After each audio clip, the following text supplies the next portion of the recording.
Hello friends, welcome to my new blog. बहुत ही अलग ब्लॉग होने वाला है and welcome to Manisha's food and travel studio. असल में क्या हुआ ना कि इस वीकेंड को हमने सोचा कि चलो फिर से एक बार मम्मी के यहाँ मिल आते हैं जमशेदपुर। अब तो आप जान ही चुके हैं कि मेरा मायके है वहाँ, और हमने सोचा कि लोकल में ही जाएंगे, चलो कोई प्रॉब्लम नहीं होगी। लेकिन जब टाइम हुआ ना 11:45 स्टेशन पहुंच भी गए थे और वहां पता चला कि हमारी ट्रेन है कैंसिल। फिर क्या, हम वापस घर आए। तो घर आने के समय बातें ये हुई कि भाई खाओगे क्या, खाना तो मैंने बनाया नहीं था दोपहर का। तो फिर हम आ गए इस मुर्गन होटल में, जो कि बॉम्बे सिनेमा के बिल्कुल ऑपोजिट में है। और वहाँ हमने ले लिया खाना। तो खाना क्या लूँगी, वहाँ पर मील्स भी अवेलेबल हैं, लेकिन हमारे यहाँ किसी को मील्स मतलब चावल दाल ऐसे बाहर से खाना उतना पसंद नहीं है। तो हमने ले लिया डोसा। और ये आसपास भी बहुत सारी दुकानें हैं जो दोपहर के समय में आप देख रहे हैं। तो थोड़ा सा विंडो शॉपिंग भी मैंने कर लिया। बिल्कुल बगल में ही एक कपड़े की दुकान भी है। तो अब वेट कर रही हूँ, डोसा बन रहा है, पार्सल बन रहा है हमारा। तो ये पार्सल हो गया है रेडी। तो चलिए अब ये पार्सल ले लेते हैं, इसको घर जाकर एंजॉय करेंगे, क्योंकि 2 घंटे हैं अभी हमारे पास। अभी बज रहे हैं 12 और हमें 2:20 की जो ट्रेन है ना वापस से, वो पकड़नी है जमशेदपुर जाने के लिए, टाटा जाने के लिए। तो वापस हम पहुंच रहे हैं घर। तो हमारे जो ये गाड़ी वाले भैया हैं जो इलेक्ट्रिक रिक्शा चला रहे हैं, तो वो भी हंस रहे थे कि आपने देखा क्यों नहीं। अक्सर ऐसा होता है जब जब लंबी दूरी की ट्रेनों में हम जाते हैं, बड़े बड़े ट्रेनों में जाते हैं, तो देख लिया करते हैं। लेकिन ये लोकल पैसेंजर ट्रेन था ना, हमारा ध्यान ही नहीं गया इस तरफ कि ये ट्रेन भी कैंसिल हो सकती है। तो उस दिन हमारी ट्रेन कैंसिल थी। तो मैं देखिए घर के पास पहुंच रही हूँ। ये है राम बाबू का पंडाल, यहाँ पर इसी नाम से फेमस है। तो अभी तक खुला नहीं है, तो आप भी देख ही लीजिए। और इसके बाद घर पहुंचे और घर में थोड़ा सा रेस्ट भी करना था। और ये ले आए हैं डोसा। और ये जो आप थाली देख रहे हैं ना, इसी राम बाबू का जो पंडाल है ना, वहाँ पर लगता है मेला भी। तो उसी मेले से हमने खरीदा है। और अक्सर कई बार ऐसा होता है कि हम चीज़ें खरीद लेते हैं और सोचते हैं कि चलो मेहमान आएंगे तो यूज़ करेंगे। ऐसा नहीं होता है, आप खुद भी इस दुनिया में एक मेहमान ही हो। तो ये हमने ले लिया है चीज़ डोसा। तो ये मोहित के लिए चीज़ डोसा और हमारा डोसा है प्लेन डोसा, मतलब प्लेन नहीं है, मसाला डोसा। चीज़ हमने नहीं डलवाया, चीज़ उसे ही बहुत पसंद है। और साथ में चटनी सांभर। और वो जो होटल है ना, वहाँ का खाना हमें बहुत पसंद आता है, अच्छा भी लगता है। वो साउथ इंडियन स्पेशल है। और तो वो चीज़ डोसा मैंने उसे सर्व कर दिया और बोला कि जल्दी जल्दी खा के थोड़ा सा रेस्ट भी कर लो। और ये है मसाला डोसा नॉर्मल वाला, चीज़ नहीं डाला है इसमें। मसाला तो काफ़ी टेस्टी होता है यहाँ का। तो भाई चलो फटाफट खा पी लो, है ना। तो डोसा तो मैंने बताया काफ़ी टेस्टी था, मज़ा भी बहुत आया खाने का। और अच्छा तो खैर बहुत ही ज़्यादा अच्छा है। और फिर वहाँ से लीजिए 1 घंटा रेस्ट किया हमने खाने के बाद। सभी ने खाया, रेस्ट किया हमने, और वहाँ से वापस से निकल पड़े हैं स्टेशन की तरफ। यानी दो दो बार आज जाना आना हो गया स्टेशन। और चलिए स्टेशन जाते जाते थोड़ा सा अपना शहर भी दिखा दूँ। बिल्कुल साफ़ सुथरा, हरा भरा, और इंफ्रास्ट्रक्चर भी बढ़ रहे हैं। यानी रोड सब नए नए हो गए हैं, ब्रिजेस नए हो गए हैं, और हरियाली तो इतनी है कि मत पूछिए। और बिल्कुल मतलब जैसे आप कलकत्ते जाओगे, बॉम्बे जाओगे ना, तो आपको लगेगा जब वहाँ से वापस आते हैं ना, तो यहाँ लगता है जैसे लोग ही नहीं, बिल्कुल खाली खाली सा है। लेकिन खैर जितना भी अच्छा शहर हो, जितना भी पोल्यूशन फ्री हो, लेकिन अगर रोज़गार नहीं हो तो हमें इस शहर से बाहर जाना ही पड़ता है। रोज़गार की कमी तो है, मैं तो नहीं बोलूँगी। बिल्कुल ये किसी तरह का हब नहीं है, बिल्कुल साधारण सा टाउन है।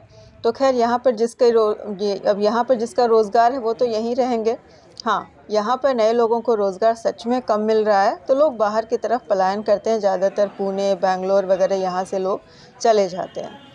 तो खैर चलिए हम अपने आते हैं डेस्टिनेशन पर। स्टेशन पहुंच गई हूं। तो स्टेशन पर हमने करंट रिजर्वेशन करवाया है और चल पड़ी हूं प्लेटफॉर्म की तरफ। ये जो इंजन आ रहा है सिर्फ, ये हमारी ट्रेन नहीं आ रही है। तो अब वहां जाकर हमें ये पता चला कि 2:20 की जो ट्रेन है, ये था हमारा हावड़ा रांची। हाँ, यानी हावड़ा से जो ट्रेन आएगी वो रांची की तरफ जाएगी, इंटरसिटी, उसमें मैं जा रही हूँ। और ये है, तो भाई हमने सोचा कि चलो थोड़ी सी टाइम पास कर लें, कुछ खरीद लें। और वैसे भी भूख जो है ना, स्टेशन पर या ट्रेन पर जाकर कुछ लग ही जाती, जबकि खा पी कर आई हूँ वहाँ से। फिर भी बस वक्त काटने के लिए हमने और मोहित ने जाकर कुछ कुछ चीज़ें ली। मैंने खाने की और उसने कोल्ड ड्रिंक लिया। बोला मम्मी चलो कोल्ड ड्रिंक लेते हैं। मैंने चलो देख लेते हैं। और मैंने वहाँ उसको पूछ भी लिया कि और क्या चाहिए। तो उसने कहा नहीं, और ज़्यादा कुछ भी नहीं चाहिए उसे, वैसे भी उसे ज़्यादा कुछ कभी भी नहीं चाहिए होता, जो मैं दे दूँ ना बड़े आराम से खा लेता है या पी लेता है बस। तो ये सारी चीज़ें हमने ख़रीदी और अब बस ट्रेन का इंतज़ार करना है। और पता है जब ट्रेन लेट होती है ना तो इंतज़ार बिल्कुल भी पसंद नहीं आता, किसी को भी पसंद नहीं आता है, यानी हमें भी, आपको भी, किसी को भी नहीं। तो वक्त काटना बहुत मुश्किल होता है और ये बातें हमें घर में पता नहीं चली, बस ये था कि 2:20 में ट्रेन है और राइट टाइम ट्रेन है। जब स्टेशन आई हूँ तभी पता चला है। तो अब शायद अनाउंसमेंट हो चुका है, तो लोग जो हैं वो अपने अपनी जगहों पे जा रहे हैं। जब जहाँ जिसके रिजर्वेशन बोगी जहाँ पे आएगी, प्लेटफॉर्म जहाँ पे दिखाया जा रहा है, तो सभी लोग आ रहे हैं। तो ये लीजिए भाई, बहुत इंतज़ार के बाद ये हमारी ट्रेन भी आ ही गई है।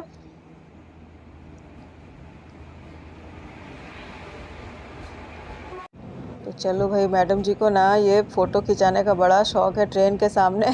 मुझे तो बहुत अच्छा ही लगता है। तो चलिए वापस आ गए हैं ट्रेन पे, बस अब ट्रेन खुलने का इंतज़ार है। और यहाँ से टाटा नगर जाने में एक्सप्रेस ट्रेनों को सिर्फ 2 घंटे लगती है और लोकल को 3 से 3.5 घंटे लगते हैं। लेकिन आज ऐसा लग रहा है ना कि ये ट्रेन भी 3 से 4 घंटे ले ही लेगी, क्योंकि आई है भी लेट। और देखते हैं टाइम कैसे बीत रहा है और ट्रेन में टाइम कैसा बीतता है। बहुत अच्छा सफ़र रहा, आरामदायक डब्बा था और ट्रेन हमारी चली, सब अपने अपने सीटों पर बैठ गए। एकदम शांत वातावरण है। हाँ, लेकिन उस शांति को भंग करता है ये जो आवाज़ें आती है ना, झाल मुड़ी ले लो, चाय ले लो, ये सारी चीज़ें। तो पैटीज़ भी हैं, झाल मुड़ी भी है, बहुत सारी चीज़ें ऐसे बिकने आते रहती है ना। तो ट्रेन का चार्म तो मुझे उसी में लगता है। और ये है चाय। तो बहुत सारी चीज़ें हमने खाने की नहीं ली, क्योंकि मैंने बताया ही कि एक तो खाना खा कर आए थे, फिर स्टेशन पर भी हमने कुछ कुछ ले लिया, जैसे मूंग दाल वगैरह, वो खा लिया। हाँ, चाय मैंने पी, यहाँ पे चाय एंजॉय किया, जो कि मिट्टी के कुल्हड़ में दिया जा रहा था। और वहीं पे नहीं रुके भाई, ये चिप्स वाले भी आ गए थे, तो मोहित ने वो भी एक ले लिया। चलो ऐसे करते करते लगभग 7 बजे हमारी ट्रेन जो है ये आई है, देख लीजिए, है ना। 3 बजे से ये 6:30 बजे हम स्टेशन पर उतर रहे हैं। ये 6:30 बजे स्टेशन पर आए हैं, यानी ये है समय लगा हमें 3 बजे से, यानी 6:30, यानी 3.5 घंटे लग गए। कुछ स्टॉपेज बीच में था या कुछ प्रॉब्लम हुआ बस। तो बस ये लीजिए, नीचे आ गई हूँ और यहाँ आने की जो फीलिंग है ना, वो तो मैं कई बार बता चुकी हूँ। बहुत ही अलग सी ही फील आती है यहाँ पे। आखिर मायका जो ठहरा, ऐसा लगता है जैसे स्टेशन पर उतरते ही ऐसा लगता है घर पहुँच गई हूँ। और यहाँ ये वाली इलेक्ट्रिक वाली सीढ़ी पे फटाफट चढ़ो और निकलो। और भीड़ आप देखिए, बहुत भीड़ होती है यहाँ पे। तो खैर भीड़ से हमें क्या करना है, हमें पकड़ना है अपना ऑटो और चले जाना है अपने घर, क्योंकि कन्वेंस का साधन यहाँ पे ऑटो रिक्शा ही है, जो आपको आसानी से मिल जाएगी। टैक्सीज़ भी हैं, लेकिन टैक्सी हमने की नहीं है। तो बस ऑटो रिक्शा लिया और चल पड़े हैं। तो आपको आज की मेरी ये छोटी सी वीडियो कैसी लगी है, अच्छी लगी है तो लाइक करें और सब्सक्राइब कर लें चैनल को। Bye bye.